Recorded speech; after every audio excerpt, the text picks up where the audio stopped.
Wow. Can you believe it? This is the 80th video. It's crazy. This is the largest single video series that I ever created for Microsoft. And I don't know about you, but I am worn out. I hope you enjoyed it. The fact that you got to this point means that you're probably pretty good at sticking with things, and that quality will serve you well because it takes time and patience to create a successful app. I mean, I created these tiny little apps in about an hour, maybe an hour and a half. However, you're going to likely spend a couple of days at a minimum and maybe a couple of weeks really testing and tweaking and asking beta testers for suggestions and making sure it's just polished and it's not going to throw an exception at any circumstance. And you really want to do that to make sure that you get a great first impression and good reviews in the Microsoft Store. So if you stuck with me through all 80 videos, then wow, you deserve some sort of Medal of Honor in addition to having a pretty good idea of what you're doing now, how to go about creating apps using the Universal Windows platform. I wouldn't blame you if you never want to see my face or hear my voice again. But if you do like me and like this style of training, then make sure you let Microsoft know. There are Microsoft and Channel 9 forums and Twitter accounts. There are plenty of ways to tell Microsoft what you think about this series. Now, assuming that you just can't get enough of Bob, and I don't understand that, but let's just go ahead and assume that that's possible, then I'd recommend that you check out the other video series that I've created. Search Microsoft Virtual Academy for my name or Channel 9 for my name. There are several free training series out there that you might like, including HTML5 and CSS3 for absolute beginners, JavaScript and jQuery for absolute beginners. There's like 100 Azure videos across 4 different series that I created, and a bunch of others. Maybe those would point you in the right direction on those technologies as well. Now, if you're looking for additional resources on top of that, then I direct you once again to this series that was created by Andy Wigley and Shen Chuan, called The Developer's Guide to Windows 10. And then furthermore, I know there are tons of great videos from the Build Conference in the spring of 2015. Those sessions are all available on Channel 9. You might have to do a little peeking around, but you can find them.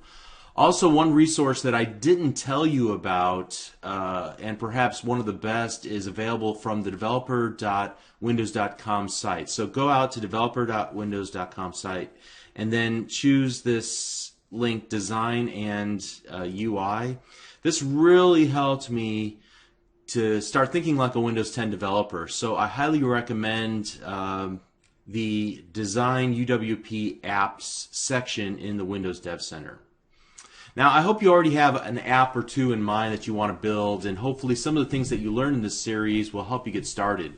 Now, if you're looking for meaty code examples that go way beyond what I was able to demonstrate in this series, then you'll definitely want to check out this link here. That'll take you to GitHub, where there are several dozen samples that were created by Microsoft, and there's, I don't know if there's an exhaustive list here. Just about any feature that you can possibly think of, they've got an example of it. And then within those projects, there are multiple examples there and of the very advanced concepts. So it's an awesome resource.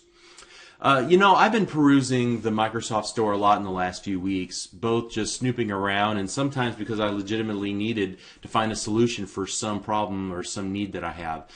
There's a lot of low-hanging fruit that needs somebody to pluck it off the opportunity tree, I guess you could say. In other words, I think that if you look around and you think hard about the kinds of apps that are successful on other platforms, then you take a look at the Windows Store and ask, of the apps that are available to do sort of the same thing, are there any features that they're missing?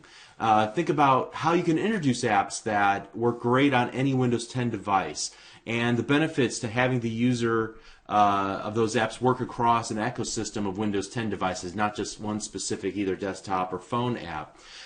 Think about how you could add Cortana integration in order to enhance the experience. Think about live tiles and how you could use those, periodically updating the content on those tiles, in order to inform the user without them having to explode the application open.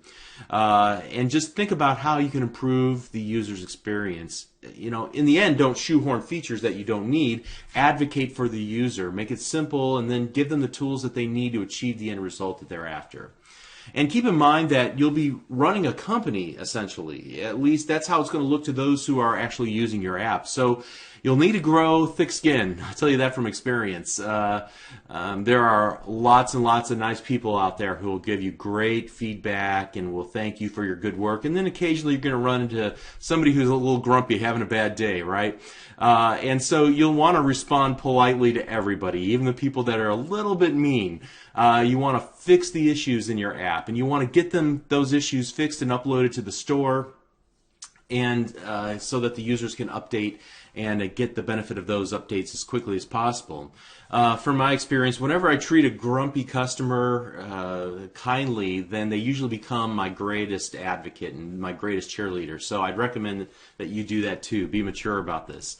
And kind of moving on from there, as a famous motivational speaker was known to say, you can get what you want out of life if you help enough other people get what they want. And I truly believe that. And I think that there's great opportunities for you to find your niches, to find your customers, and then deliver solutions that they're looking for.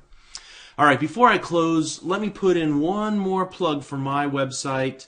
Let me show you the URL here on screen, www.learnvisualstudio.net, where I teach beginners the skills that they need to get their first software development job, building Windows and web apps for the world's best companies as quickly as possible. There you're going to find more comprehensive series than what I've done on Channel 9 or Microsoft Virtual Academy on topics like C# and ASP.NET, ASP.NET MVC, application architecture, data access, and just about everything that you're going to need to get an entry-level software development job at like a major company. So once again, I want to sincerely thank Andy Wigley. I feel sorry for him that he actually had to watch all these videos and review them, but he really helped me fit about, I don't know, maybe 6 months or a year's worth of effort into about 6 weeks. So thank you very much, Andy. And again, Clint, thank you, sir. Thanks to Larry Lieberman and others I've worked with in the past, especially Dan Fernandez, to whom I am eternally grateful. And finally, I hope, if nothing else, you've gained the confidence to feel like you can do this.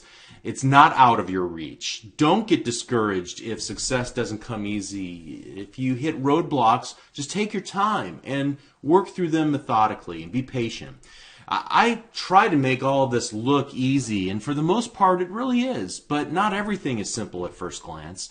I have the benefit of editing out my mistakes, reshooting if something doesn't work the first time, or working off a script, but real life software development is a little bit more bumpy, and there's more struggle to it, no matter who you are. Everybody has to go through the struggling at some point as they begin to learn software development in general, and then specifically this stuff. The only difference between you and I is that I've been doing all this for 20 years. I just took tiny baby steps on a daily basis. Frankly, you already know more about software development by watching these videos or the Absolute Beginner videos on C# than I knew in the first couple years of that I was writing code. So you've already got a great head start. But you can do it. And when you do it, when you finally finish, go ahead and send me a tweet and let me know what you came up with. I'd love to encourage you and to just take a look at what you came up with. It would be exciting for me too, and I'd love to see it. So I sincerely wish you the best as you begin your career writing apps for Windows 10. Good luck, and thank you.